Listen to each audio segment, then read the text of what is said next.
My husband pointed at a single travel bag sitting beside the front door and shouted that I had stolen his mother's jewelry. Before I could answer, he dragged me outside at exactly 2 o'clock in the morning with our 3 frightened children.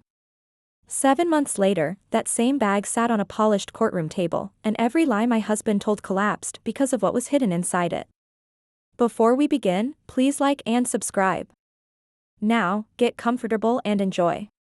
My name is Daisy. My parents died when I was 22, leaving me with memories instead of money.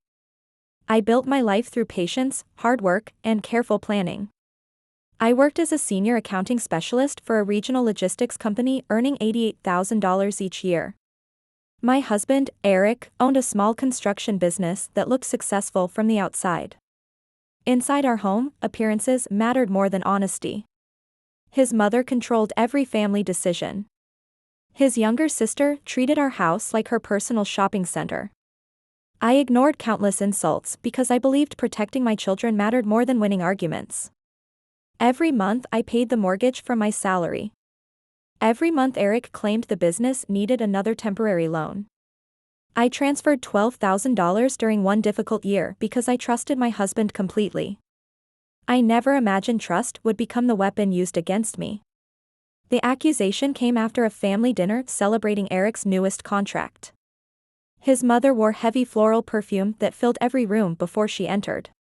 She displayed a diamond bracelet worth nearly $18,000 and reminded everyone how refined their family had always been. I noticed Eric avoiding my eyes throughout dinner. His phone buzzed constantly. Each message made him more nervous. When dessert arrived, his sister suddenly screamed that the bracelet had disappeared. Everyone looked directly at me before anyone searched the room. His mother slowly whispered that outsiders never truly become family. Eric demanded that I empty my handbag onto the kitchen counter. Lipstick. Wallet. Children's snacks. House keys. Nothing else. His sister crossed her arms and announced that professional thieves never keep evidence nearby. I realized then that the decision had already been made long before dinner started. They searched every bedroom while whispering dramatically. After 15 minutes, Eric returned carrying my old travel bag from the storage closet. He unzipped it with exaggerated confidence. Inside rested the missing bracelet wrapped inside one of my sweaters. My youngest daughter burst into tears. My oldest son kept repeating that nobody had opened that bag for months. Nobody listened. Eric slapped the dining table so hard that the plates rattled. He called the police. He told the officers he wanted criminal charges. I stayed silent because something inside me became strangely calm. The fear disappeared. In its place arrived icy clarity. Someone had carefully built this trap. Someone believed I would panic. Someone forgot one simple truth. Numbers always leave trails, and so do desperate people. The police officers searched the house again while everyone watched with dramatic expressions. I answered every question calmly. I never raised my voice. I never begged. One officer noticed my unusual composure and quietly asked whether I believed the evidence had been planted. I looked directly at him and replied that innocent people rarely hide the truth, but guilty people usually rush to create it. He nodded without saying another word. Since the bracelet had already been recovered, and there was no previous criminal history against me, I was released pending further investigation. Eric acted disappointed instead of relieved. That tiny reaction stayed with me. The moment the officers left, Eric unlocked the front door, tossed my travel bag onto the porch, and ordered me to leave. My 3 children stood behind me wearing pajamas and winter jackets thrown over them in panic. His mother folded her arms with a satisfied smile. She said I deserved prison instead of mercy. His sister laughed and reminded me that nobody would believe a thief. Eric threw my phone charger onto the driveway, locked the door, and switched off every outside light. I held my children's hands and walked away without looking back. At exactly 2:23 in the morning, I called my closest friend, Melissa.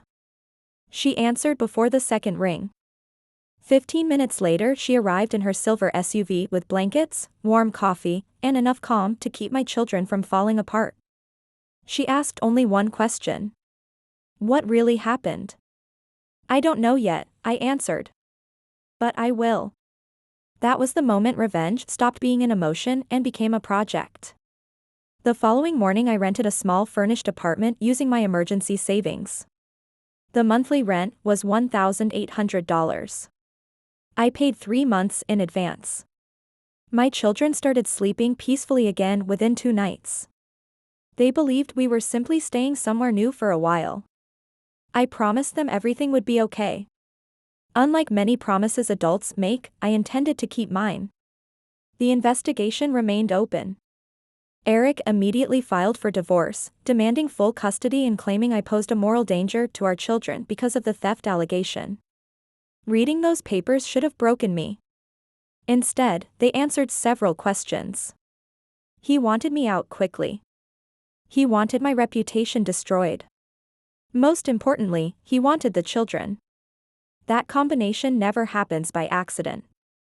I contacted the best family attorney I could afford. Her consultation fee was $700. Every minute with her was worth it. After reviewing every document, she leaned back in her chair. Your husband is moving unusually fast, she said. People who tell the truth rarely rush this hard. Then she asked whether I had access to family financial records. I smiled for the first time in days. I prepared every tax return for 6 years, I replied. Her expression changed instantly. Good, she said quietly. Because I don't think the missing bracelet is the biggest crime in this marriage. For the first time since that terrible night, I felt something stronger than anger. I felt opportunity. The next morning I unlocked my encrypted work laptop and opened the backup files I had kept for tax season. I had always separated my employer's records from my personal documents, but copies of our household bank statements, mortgage payments, insurance policies, and business tax summaries had been legally saved because I prepared everything before sending it to our accountant. I made coffee, opened a fresh notebook, and wrote one sentence across the first page. Follow every dollar. Within 2 hours, I noticed the first inconsistency. Eric's construction company had reported several expensive equipment purchases. The invoices looked legitimate. The payments had cleared. The equipment, however, never appeared on depreciation schedules after that year. More than $190,000 had simply vanished from the books. I searched deeper. Another transfer. Then another. Several payments had been sent to a consulting company with an impressive name but no physical office listed anywhere in the records. Every payment was just below the amount that required additional review from the bank. Whoever created the pattern understood financial reporting remarkably well. I printed every page. Melissa watched my children while I worked. She brought sandwiches without interrupting my concentration. Every evening I organized another binder using colored tabs. Blue for banking. Green for taxes. Yellow for contracts. Red for suspicious transactions. The stack on my dining table grew higher every day. Then I remembered something Eric once said after drinking too much expensive whiskey. If paperwork disappears, money disappears. At the time I assumed he was joking. Now I wondered whether it had been a confession. 3 weeks later my attorney arranged legal discovery for the divorce. Eric confidently submitted financial disclosures claiming his business had almost no remaining assets. According to his sworn statement, declining profits explained everything. Unfortunately for him, sworn statements become dangerous when numbers disagree. My attorney hired a forensic accountant named Daniel Harper. His hourly rate was $450. After reviewing my files for less than an hour, he removed his glasses and stared quietly at the documents. Who organized these? I did. You've already completed half my investigation. He pointed toward one wire transfer dated 18 months earlier. This company receiving the money, he said. I know it. My heartbeat slowed instead of speeding up. It belongs to Eric's cousin. Daniel searched public corporate records while I watched. Within minutes he found incorporation documents showing Eric's cousin as the registered owner. 2 weeks after the company opened, Eric's business began sending thousands of dollars there every month. There was no consulting. No equipment. No services. Only money moving from one pocket into another. That discovery changed everything. The theft accusation suddenly made perfect sense. If I stayed inside the marriage long enough, eventually I would notice the missing money. As the person preparing tax documents, I represented the greatest threat to the entire scheme. Removing me solved multiple problems at once. Destroy my credibility. Take the children. Control the divorce. Protect the fraud. It was clever. Almost. Because people who carefully forge financial records often overlook something much smaller. Human vanity. And Eric loved showing off far more than he loved hiding. Eric could never resist proving he was the smartest person in every room. He posted photographs from expensive restaurants while claiming his company was struggling. He wore a new Swiss watch worth nearly $14,000 to meetings where he insisted cash flow had collapsed. He leased a luxury SUV through another business entity and assumed nobody would connect the paperwork. I connected all of it.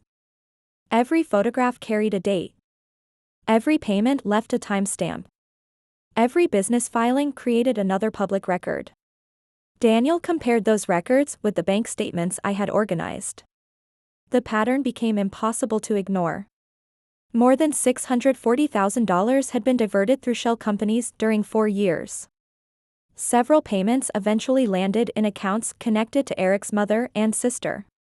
The bracelet had never been the real prize. The money was. My attorney immediately filed motions requesting expanded financial discovery. Eric's lawyer objected. The judge approved the request anyway. Within days, subpoenas reached multiple banks, accounting firms, and corporate registries. Eric began calling me. At first he sounded confident. Then irritated. Finally desperate. He claimed we should settle privately for the children's sake. He promised I could return home if I admitted making a mistake. I quietly recorded every conversation because state law allowed it with one-party consent. During one call he laughed. "You have nothing, Daisy." I looked at the growing wall of binders beside my desk and smiled. "You'll see." That was all I said. A week later, Melissa called while driving home from work. "I think someone is following me." I told her to drive directly to the nearest police station instead of home. The dark sedan trailing her disappeared before reaching the parking lot. I immediately reported the incident to my attorney. The next morning my apartment mailbox contained an envelope with no return address. Inside was a single sheet of paper. "Stop asking questions." No signature. No fingerprints. Just a cheap laser print. Instead of frightening me, it confirmed we were close. People protecting lies rarely send anonymous warnings unless the truth is approaching. Daniel completed his forensic report 2 days later. The document exceeded 180 pages. Every transfer, invoice, shell company, and tax discrepancy appeared in chronological order. Charts illustrated how the money moved before returning to family-controlled accounts. It was devastating. Then came the unexpected discovery. Daniel found surveillance invoices billed to Eric's business. The vendor specialized in hidden cameras. My stomach tightened. I searched old photographs of our bedroom, home office, and living room. In one family picture, a tiny black object sat on a bookshelf where I had never noticed it before. We hired a digital forensics investigator. His inspection confirmed hidden recording devices had been installed throughout our house nearly a year earlier. Eric had secretly recorded private conversations inside our home while accusing me of betrayal. The judge was notified immediately. The criminal investigators handling the theft allegation received copies of every financial finding and the surveillance evidence. For the first time, the investigation no longer focused primarily on me. It focused on Eric. And when investigators begin asking financial criminals detailed questions, panic usually arrives long before handcuffs. Panic showed itself in small ways before anyone else noticed. Eric stopped wearing the expensive watch that had once seemed glued to his wrist. His social media accounts suddenly disappeared. His construction office closed 3 afternoons in a row with handwritten signs claiming unexpected maintenance. Employees began calling my attorney because their paychecks were arriving late. Then the prosecutor assigned to my theft case requested another interview. This time, the questions were completely different. Instead of asking where I had been during the family dinner, investigators wanted to know who had regular access to the storage closet, who purchased the bracelet, and who benefited most from removing me from the house. I answered every question with documents instead of opinions. Receipts. Photographs. Bank records. Phone logs. Everything had a date. Everything had a signature. Everything fit together. 3 weeks later, the theft allegation against me was officially dismissed. Investigators concluded there was insufficient evidence that I had stolen anything and significant concerns existed regarding how the bracelet had appeared inside my travel bag. My children cried when I told them. For the first time in months, those were happy tears. The civil divorce hearing continued while the financial investigation expanded. Eric entered the courtroom wearing an expensive tailored suit and the same confident smile he had displayed the night he forced us onto the street. His confidence lasted less than 15 minutes. My attorney introduced Daniel's forensic report. Then the banking subpoenas. Then the shell company records. Finally, she played selected recordings from Eric's own phone calls. The courtroom became completely silent. Eric denied everything. The judge asked a simple question. If these transfers were legitimate business expenses, where are the contracts and completed services? Eric had no answer. His lawyer requested a recess. The request was denied. One witness after another confirmed invoices had been fabricated, equipment purchases never occurred, and company funds had been redirected through relatives before returning for personal spending. Then came the final surprise. The police evidence technician testified that fingerprints recovered from the jewelry box belonged to Eric's sister and mother but not to me. Additional examination suggested the bracelet had likely been handled shortly before officers arrived that evening. Eric's mother lowered her head. His sister began crying. Neither looked at me. The judge awarded me primary custody of our children. Eric received supervised visitation until separate legal matters were resolved. The court also ordered immediate financial disclosures, froze several business accounts, and referred evidence of suspected fraud to criminal prosecutors. As everyone stood to leave, Eric finally looked directly at me. His voice barely rose above a whisper. How long have you known?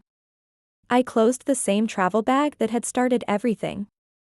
Long enough, I answered. He stared at the bag as if it contained magic. It did not. It contained organized evidence, patience, and the truth.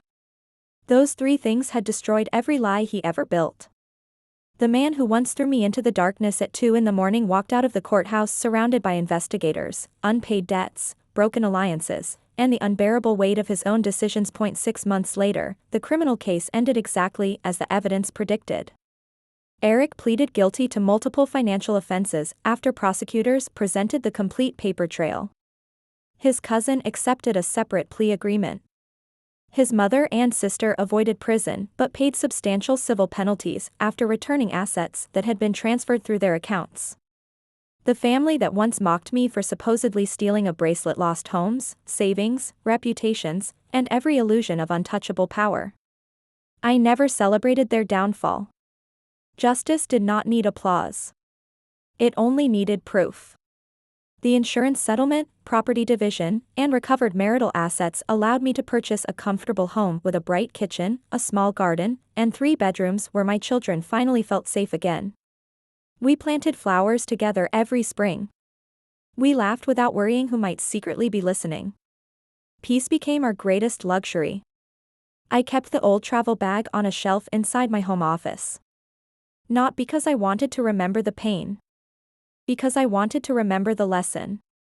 One false accusation had nearly destroyed my life. Careful preparation rebuilt it. Looking back, I understand that betrayal rarely arrives wearing the face of an enemy. Sometimes it sits across the dinner table, smiles politely, and waits for the perfect moment to strike. But lies require constant maintenance. The truth only requires time. My name was cleared. My children kept their future. My career grew stronger than ever because people trusted someone who respected facts more than emotions. The nightmare that began at 2 o'clock in the morning ended with something far more valuable than revenge. It ended with freedom. If you found this story compelling, don't forget to like, share, and subscribe to the channel for more stories like this. Let me know in the comments what you would have done.